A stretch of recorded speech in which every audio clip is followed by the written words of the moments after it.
Welcome to one TV special focus. Case మీద కేసుతో కేటీఆర్ ఉక్కిరిబిక్కిరి అవుతున్నారా అంటే నిజమనే చెప్పాలి.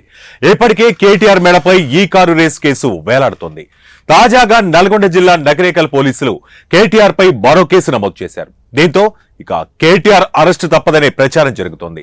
10వ తరగతి పేపర్ లీక్ అయిందంటూ కేటీఆర్ తప్పుడు ప్రచారం చేశారని ఫిర్యాదు అందడంతో పోలీసులు కేసు నమోదు చేశారు. ఇంతకీ కేటీఆర్ చేసిన ప్రచారం ఏంటి? కేటీఆర్ పై ఫిర్యాదు చేసింది ఎవరు? Let's watch the special story.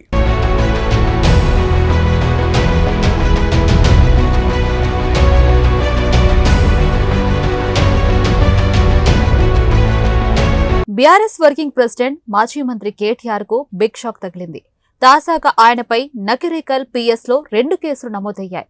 Nakrekal పట్టణంలో 10వ తరగతి తెలుగు పరీక్ష ప్రశ్నాపత్రం లీక్ అయిందంటూ సోషల్ మీడియాలో తప్పుడు ప్రచారం చేశారంటూ కేటీఆర్ పై మున్సిపల్ చైర్పర్సన్ చౌకోని రజిత, ఇతర కాంగ్రెస్ నేతలు ఫిర్యాదు చేశారు.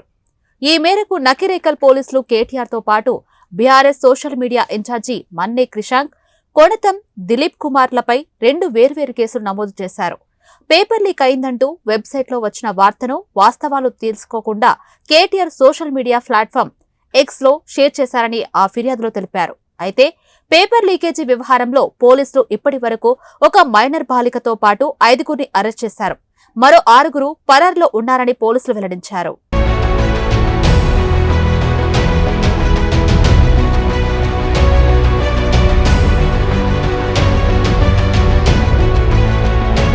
నల్గొండ జిల్లా నకిరేకల్లో 10వ తరగతి తెలుగు పరీక్షా పత్రం లీకేజీ ఘటనపై విచారణ వేగంగా జరుగుతుంది. ఘటనలో 6గురు నిందితులను పోలీసులు అరెస్ట్ చేశారు. నిందితుల్లో ఒక బాలుడు, జిరాక్స్ కేంద్రం నిర్వాహకుడు ఉన్నారు. నిందితుల వద్ద నుంచి 5 చరవాణీలు, జిరాక్స్ యంత్రం, కంప్యూటర్ని స్వాధీనం చేసుకున్నారు. దర్యాప్తు చేస్తున్న పోలీసులు ఇంకా కేసులో మరికొంతమంది ప్రమేయం ఉందని చెబుతున్నారు. ప్రశ్నాపత్రం లీకేజీతో సమస్యాత్మకంగా మారిన పరీక్షా కేంద్రాల వద్ద పోలీస్ పహారా నడుమ 10వ పరీక్షలు జరుగుతున్నాయి. మరోవైపు ఈ ఘటనలో డీబార్ అయిన విద్యార్థిని పోలీసులు విచారణ తర్వాత తన చేత బలవంతంగా సంతకం చేపించుకుని డీబార్ చేశారని ఆవేదన వ్యక్తం చేశారు. తనకు పరీక్షలు రాసే అవకాశం కల్పించాలని జిల్లా ఉన్నతాధికారులను కోరింది. అధికారులు స్పందించి తనకు పరీక్షలు రాసే వెసులుబాటు కల్పించాలని, లేదంటే తన భవిష్యత్తు ప్రమాదంలో పడుతుందని వాపోయింది.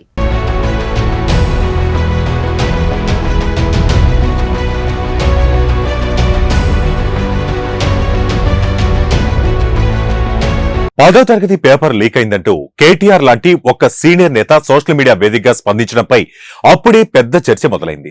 వాస్తవాలు తెలుసుకోకుండా కేటీఆర్, బీఆర్ఎస్ సోషల్ మీడియా తప్పుడు ప్రచారం చేశారని ఫిర్యాదులు చేశారు. ఇప్పటికే ఈ కారు రేసు కేసులో పీకల్లోతు కష్టాల్లో ఉన్న కేటీఆర్ కు తాజా కేసు ఇంకా తలనొప్పి తెప్పిస్తోంది.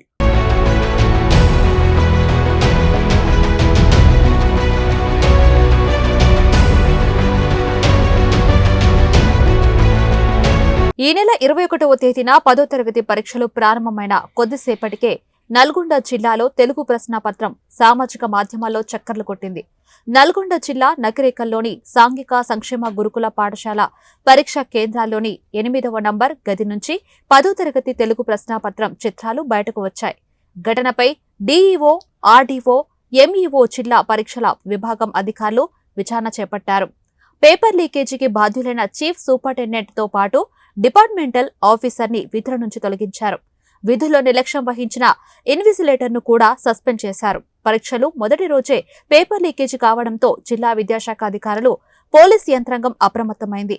పటిష్ట బందోబస్తు నడుమ పరీక్షలు నిర్వహిస్తున్నారు.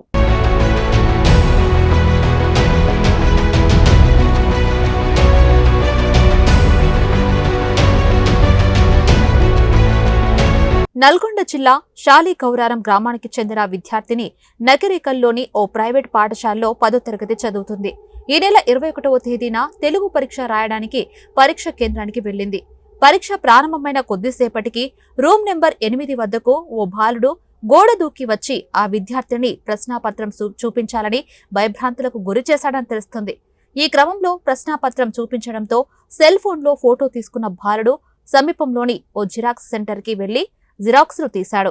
తర్వాత కొంతమందికి వాట్సాప్ చేశాడు. అది కాస్త సోషల్ మీడియాలో చక్కర్లు కొట్టింది. ఘటనలో విద్యార్థిని ప్రమేయంపై విచారించడానికి నకిరేకల్ పోలీసులు విద్యార్థినితో పాటు ఆమె తండ్రిని స్టేషన్ కి పిలిపించి విచారించారు. తర్వాత ఇద్దరిని ఇంటికి పంపించారు. అయితే విచారణ అనంతరం తనని డీబా చేశారని ఆ విద్యార్థిని ఆవేదన వ్యక్తం చేసింది. తనకు పరీక్షలు రాసే అవకాశం కల్పించాలని కోరింది. దీనిని సోషల్ మీడియాలో బీఆర్ఎస్ తెగ ప్రచారం చేసింది. దీంతో మున్సిపల్ చైర్మన్ ఫిర్యాదు చేశారు.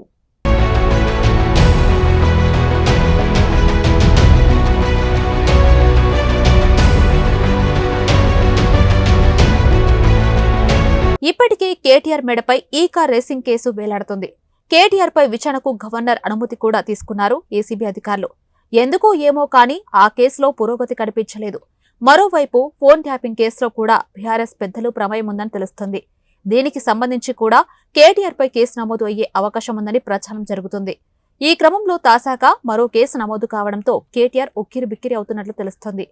కేసీఆర్ యాక్టివ్ గా లేనప్పుడు ఆ పాత్రను కేటీఆర్ పోషిస్తున్నారు. ప్రభుత్వంపై దూకుడుగా వెళ్తున్నారు.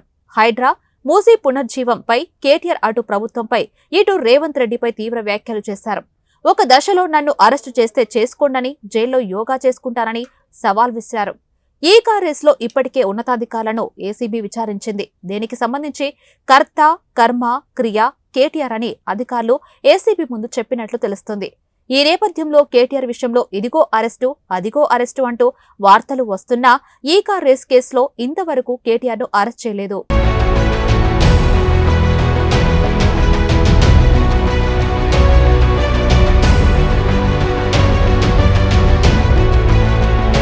ఏదేమైనా కేసు మీద కేసు కేటీఆర్ ను వెంటాడుతుంది. దీంతో ఈసారి అరెస్టు తప్పదని రాజకీయ విశ్లేషకులు చెబుతున్నారు. చూడాలి మరి ఏం జరుగుతుందో రాబోయే రోజుల్లో. ఇది వాటి వంటివి స్పెషల్ ఫోకస్. మరో ఇంట్రెస్టింగ్ టాపిక్ తో మళ్ళీ కలుద్దాం. Until then keep watching one TV news. ప్రతి క్షణం ప్రజల పక్షం.